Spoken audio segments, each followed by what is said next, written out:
Hey, what's up everybody? So, last October 31st, I did a review of John Carpenter's classic film, Halloween. So I guess I'm gonna keep up with tradition here and then review Halloween Part 2.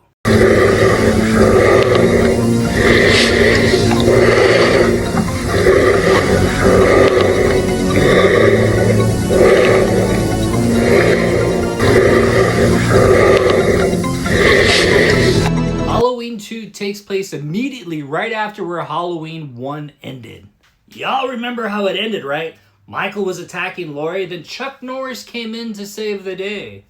You're next.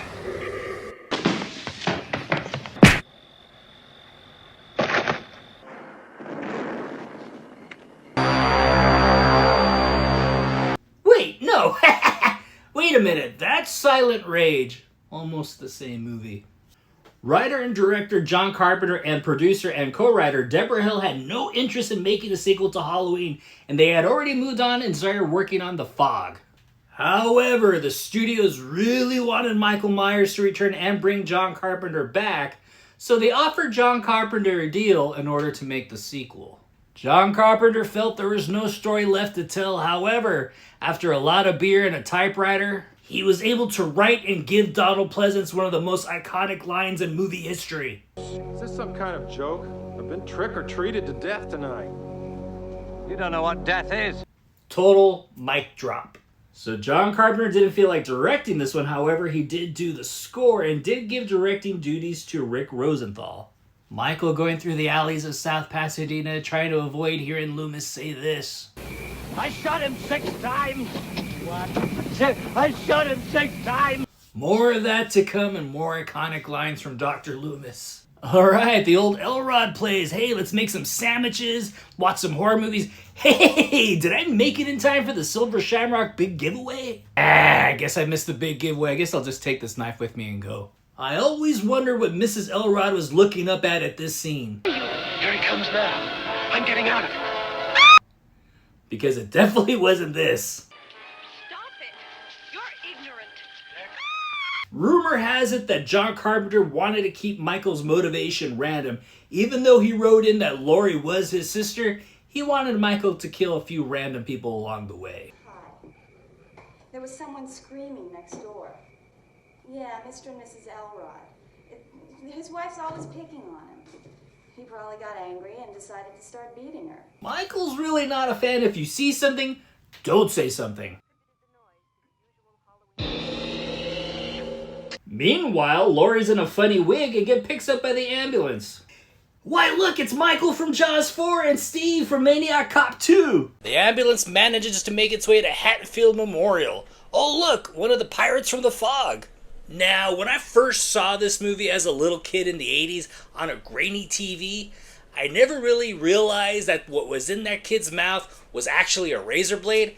I actually thought the kid had an ice cube in his mouth.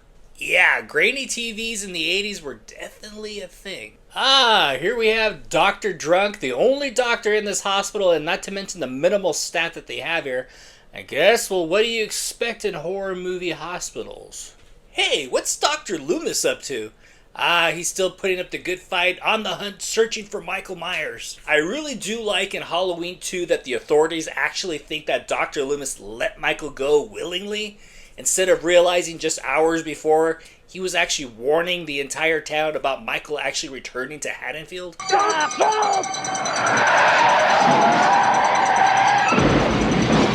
Good one, Dr. Loomis. If this isn't a PSA to look both ways before crossing the street, I don't know what is. Now, the police officer that hit Ben Tramer is actually played by stuntman Dick Warlock, who also plays Michael Myers in this movie.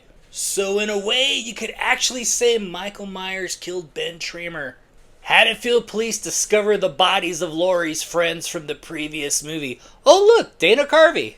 Dana Carvey destined to be working with a Mike Myers even then. Now, rumor has it the reporter that we see right here was actually going to be killed off by Michael Myers. Supposedly, after she leaves this scene and she's driving off in her car actually breaks down and Michael finds her stranded by the side of the road and kills her. Not sure if he actually was supposed to steal her car or anything, but that scene kind of would have been cool to see. Ah yes, here comes Dick Warlock's son walking into the scene carrying the radio.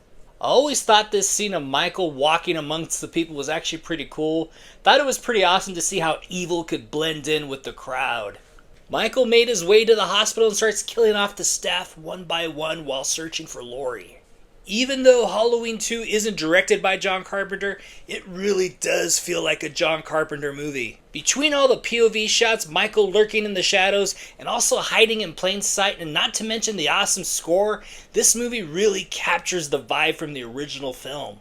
Ah yes, more Dr. Loomis selling the audience the evil that Michael is. Dr. Loomis is such an important character to this franchise, it really feels like Dr. Van Helsing chasing the monster Dracula. Meanwhile, back at the coroner's office... He's young, maybe 17, maybe 18. Michael Myers is 21. What do you know? That's not Michael Myers. What a surprise. Uh-oh, what's that? Uh-oh, I feel a Jaws reference coming on. Well, if you notice, the coroner in this movie was also the same actor that played Officer Hendricks in the movie Jaws 1 and 2. And not to mention, Dick Warlock was the stunt double for Richard Dreyfuss in Jaws, and he did all the underwater scenes. And what do you know, Michael Myers is an unstoppable force like a great white shark. Damn, I'm good! Not exactly sure how Michael had enough time, or even when he had the time, to break into a school and manage to write the name of his favorite band on the chalkboard. Samhain. Oh, Dr. Loomis, I think Colonel Cochran says it best. While Michael's killing, he manages to take great cinematography with him. We don't get much of the character Jimmy, but he seems like a nice enough guy, and he seems like a good potential love interest for Laurie, especially since Ben Tramer's out of the picture. Again, man, Dr. Loomis going crazy with his Michael Myers exposition. These are so good, and it really feels like it gets me into the Halloween spirit. And seriously, without these expositions, and let alone Dr. Loomis or Donald Pleasance playing Dr. Loomis, I don't think these movies would be as good. But maybe Loomis should not have gotten in the family truckster and ruined their vacation. In order to appease the gods, the druid priests held fire rituals. I think you're all fucked in the head. We're 10 hours from the fucking fun park and you want to bail out. It's a quest. It's a quest for fun. We're gonna have fun and you're gonna have fun. We're all gonna have so much fucking fun we'll need plastic surgery to remove our goddamn smiles. You'll be whistling Symphony Doodah out of your assholes. Just kidding, sorry, I just couldn't resist. Back to the review. I really love these chase scenes in Halloween 2. Just the way Michael is stalking Laurie really brings on a lot of suspense, especially with that awesome soundtrack. Did you ever notice in this film, though, that Michael's POV shots move a lot quicker than he does? Dick Warlock does move a lot slower than Nick Castle did in the original Halloween, but hey, he fell off a balcony and got shot how many times? 9 times.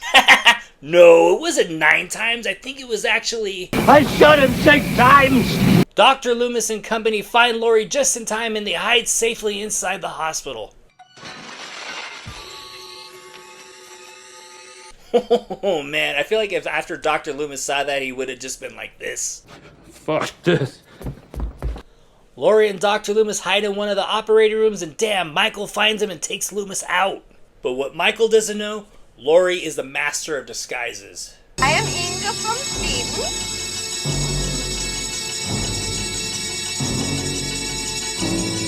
I don't know where that clip came from. It must have been from the TV version. Michael takes 2 shots to the face. And that, my friends, is how an iconic look is born. Laurie manages to escape while Loomis gets up and actually turns on some gas and blows him and Michael up to hell. Laurie manages to stick around and watch the stuntman burn. Laurie makes it out of the burning hospital only to get picked up by another ambulance and transferred to another hospital. Oh look, Dana Carvey in the corner.